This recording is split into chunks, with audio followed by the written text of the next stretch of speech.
Nepal is on the edge. Pro-monarchy protesters. Nepal's government is investigating deadly violence that occurred during a rally by the supporters of the former king Gyanendra Shah. Pro-monarchy protests have rocked the country. एक देश जिसका पूरे विश्व में सबसे ज्यादा नाता अगर किसी से है तो वो भारत से है।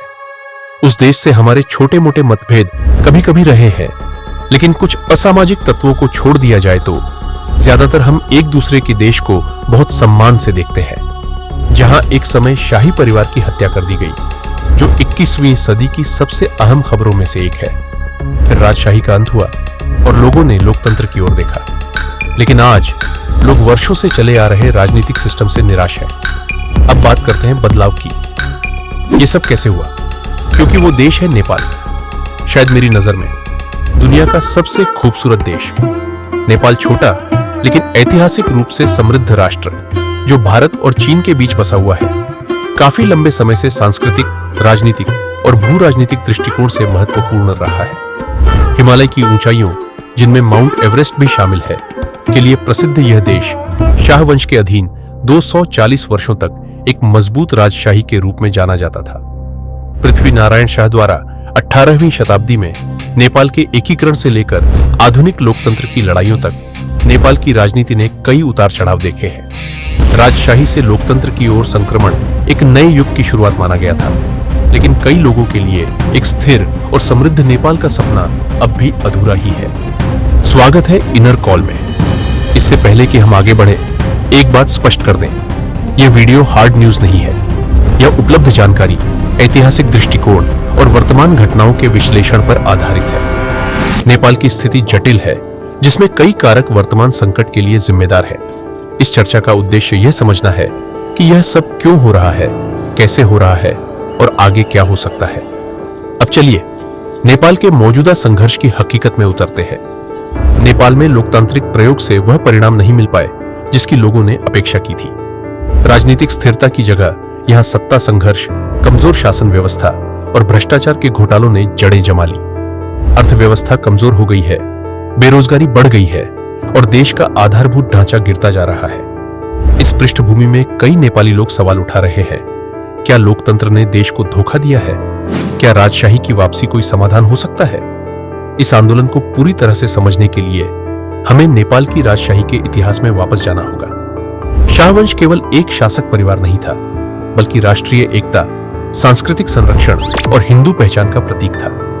राजा बीरेंद्र, जिन्हें अंतिम प्रिय राजा माना जाता है, भारत और चीन दोनों के साथ सकारात्मक संबंध बनाए रखते थे और एक न्यायप्रिय शासक के रूप में देखे जाते थे। लेकिन 1 जून 2001 की रात ने नेपाल के इतिहास की दिशा ही बदल दी। राजदरबार हत्याकांड, जिसमें राजा बीरेंद्र, रानी ऐश्वर्या और शाही परिवार के अधिकांश सदस्य मारे गए, आज भी एक अनसुलझी त्रासदी बनी हुई है। आधिकारिक रिपोर्ट्स इसके लिए युवराज दीपेंद्र को जिम्मेदार मानती हैं, लेकिन कई षड्यंत्र सिद्धांत राजनीतिक मंशा और विदेशी हस्तक्षेप की ओर इशारा करते हैं। इस घटना ने नेपाल को हिलाकर रख दिया और राजशाही के अंत की शुरुआत कर दी। इसके बाद ज्ञानेंद्र राजा बने, लेकिन जनता का भरोसा कभी पूरी तरह से नहीं जीत पाए। उनका कार्यकाल सत्ता केंद्रीकरण और विरोधों से भरा रहा, जिसने अंततः 2008 में नेपाल को गणतंत्र बनाने की राह पर ला दिया। लेकिन इस बदलाव के बाद जो आशा थी, वह जल्दी ही धूमिल हो गई। सरकारें बदली, लेकिन अस्थिरता, भ्रष्टाचार और आर्थिक संकट जारी रहे। लोकतंत्र का सपना फीका पड़ता गया। लेकिन इन सब के बीच नेपाल की प्राकृतिक सुंदरता को नकारा नहीं जा सकता। हिमालय की चोटियों से लेकर तराई के हरे भरे जंगलों तक नेपाल साहसिक यात्रियों और शांति चाहने वालों के लिए स्वर्ग जैसा है। काठमांडू के प्राचीन मंदिर, पोखरा की झीलें और मस्तांग की रहस्यमयी घाटियां इसकी सांस्कृतिक विरासत की मिसाल है। रंग बिरंगे त्योहार, परंपराएं और नेपाली जनता की गर्मजोशी इस देश को दक्षिण एशिया का एक रत्न बनाती है। फिर भी राजनीतिक अस्थिरता इस अपार संभावना को पूरी तरह सामने नहीं आने देती। सवाल यह है, क्या एक स्थिर शासन व्यवस्था नेपाल को इसकी पूरी क्षमता तक पहुंचा सकती है? हाल के महीनों में नेपाल में राजनीतिक अस्थिरता फिर से उभर आई है। बड़े बड़े प्रदर्शन हो रहे हैं और राजशाही की बहाली की मांग जोर पकड़ रही है। मौजूदा लोकतंत्र से मोहभंग अब चरम पर पहुंच गया है। भ्रष्टाचार, बेरोजगारी और राजनीतिक अस्थिरता ने देश को संकट में डाल दिया है। सरकार की विफलता ने असंतोष को और बढ़ा दिया है और लोकतंत्र के भविष्य पर सवाल उठ खड़े हुए हैं। 9 मार्च 2025 को लगभग 10,000 समर्थकों ने काठमांडू में पूर्व राजा ज्ञानेंद्र की वापसी और हिंदू धर्म को फिर से राज्य धर्म घोषित करने की मांग की। यह विरोध प्रदर्शन हालांकि शांतिपूर्ण था, लेकिन त्रिभुवन अंतरराष्ट्रीय हवाई अड्डे पर व्यवधान पैदा किया। इसके कुछ हफ्तों बाद 28 मार्च 2025 को काठमांडू में एक और समर्थक रैली हिंसक हो उठी।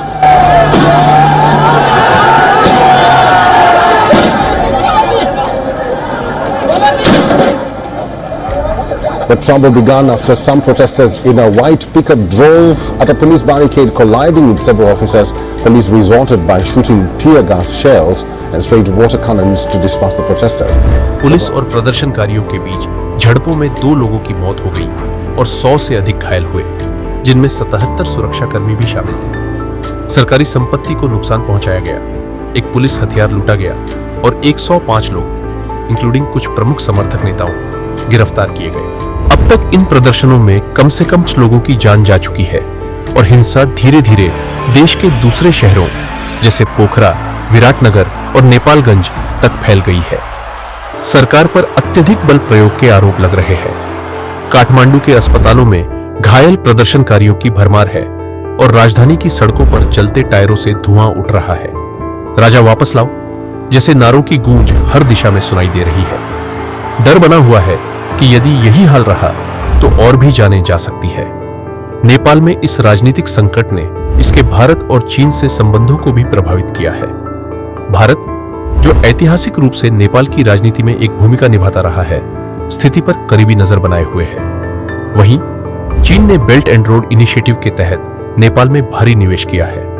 अगर राजशाही लौटती है तो नेपाल की विदेश नीति में बदलाव आ सकता है, जिससे इन देशों के साथ हुए आर्थिक समझौते भी प्रभावित हो सकते हैं।